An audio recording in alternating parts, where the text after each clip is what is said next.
back 70 years. I've known him since we were I didn't know him in the nursery, but we were in the nursery together at Tabernacle Baptist Church. So we have a lot of history. And I've learned two things in my life, and the first one I can't remember, and the second one is to write everything down. I've known Melton and Paula a very long time. Paula not quite as long, just something over 50 years. But we go a long way back together. And I wish I had a lot of funny stories. Melton remembers the story, somehow I've forgotten them, but every time he tells me one, it's funny, and I'll laugh at it. Our paths have always been similar. We both went to school here in Macon, went to the same church, the same choirs. He played in the band Mark Smith High School. I was in the band at Lanier High School. Paula was a major editorialer. You don't know what that is? That's the pretty girls who walk out front and show their talent with the baton. So we were all coming on at the same time. We did a lot of the same things. At Tabernacle Baptist Church, we were in the youth choir, all the youth groups. And Melton's mom and dad were many times during the years coming along my teachers in Sunday school and training union. So great memories of the entire family. When we chose to go to college, that time came, we both wound up by hook or crook, and that's another story for another day, at Mercer University. An institution that had a great effect on our lives, brought us closer together as friends, even though we'd already known each other 18, 19 years. Before they were even married, again, Paula, they were dating, and we started to Mercer together.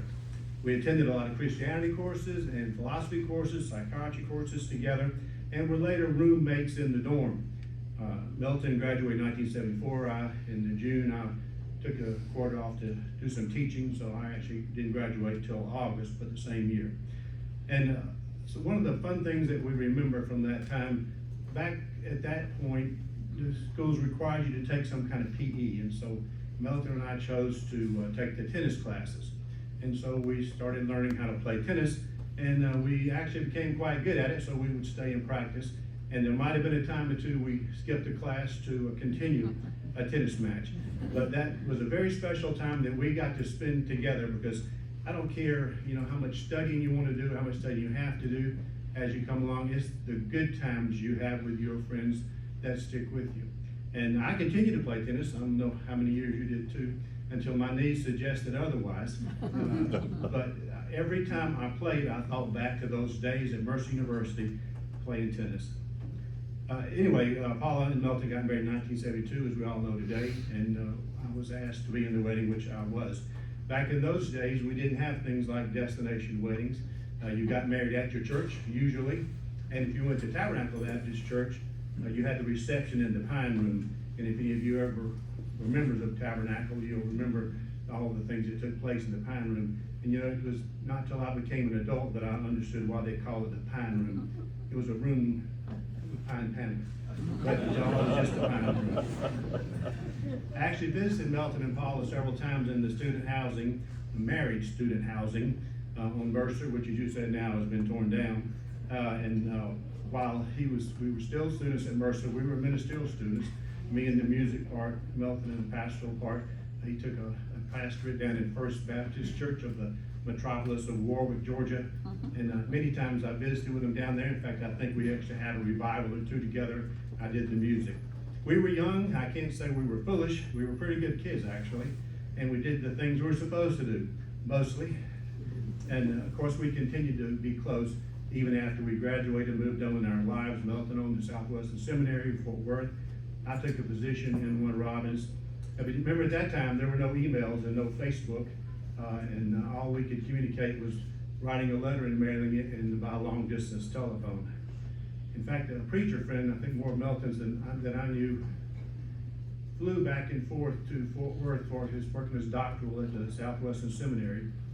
He was flying a V-tail Bonanza, which is a very fast, nice private plane, and it's not until later, and I went with him out there, flew with him to visit Paula and Melton, and they showed me a great time in the Dallas-Fort Worth area.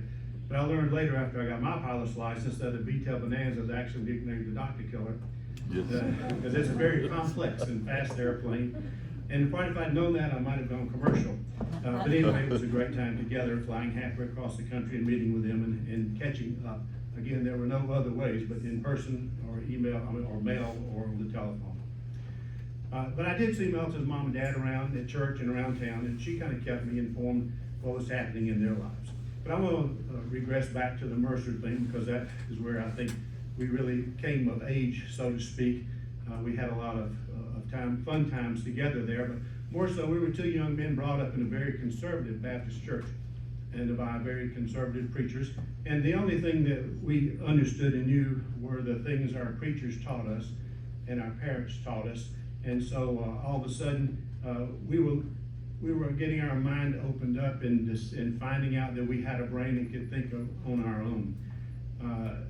It was quite an awakening to me, and actually you could question some of the things you had learned earlier in life from some people that you greatly respected. Even our pastor called Mercer a very liberal institution. And I think because, at that point they were losing control of our mind, and we're able to say, whoa, there may be something different out there we didn't know about to actually look at. So the influence that Melton and I enjoyed together at Mercer, and I guess I'll speak for myself, changed my life. The fact that we learned how to read and study, research, and then decide for ourselves our thoughts and minds and beliefs. And that helped me the rest of my life. I was able to handle many jobs because I had the learned ability to research and study. And I got that from Mercer. And many successful things I've done in my life, I was able to take programs or systems, and rather than do it the way they were doing it, like we were brought up to believe, we looked at different ways of doing things, and sometimes they were better or more interesting. I give a lot of that credit in my years at Mercer, when Melton and I would sit around in the dorm room and critically discuss and debate the things we were learning. Those are things you enjoy, and that's what a friend does.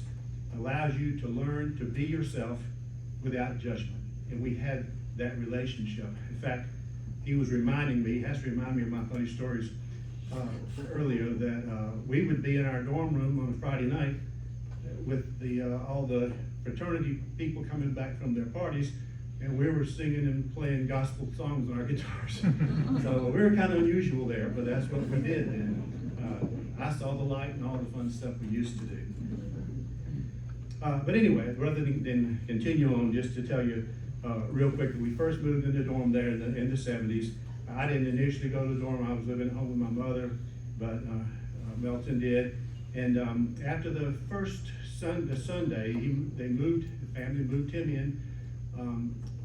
The classes started on Monday. That night I went to the church tabernacle, and I saw Marta Lou, and I hadn't shared this story with you, I don't think. And I said, well, how did it go? Because they got him all moved and set up. And her answer stuck with me, and this has been over 50 years ago. I said, how did things go in the move-in? And she said, and I'll never forget this, it went well, and I did just fine. We got everything moved in and settled. Then Alex, Melton's father, said, let's have a word of prayer before we leave. And she said, then I lost it. And I'll never forget that, as a wonderful family telling me about a wonderful experience with their son, and I'll tell you that's very special. So congrats to Melton and Paula, 50 years of marriage.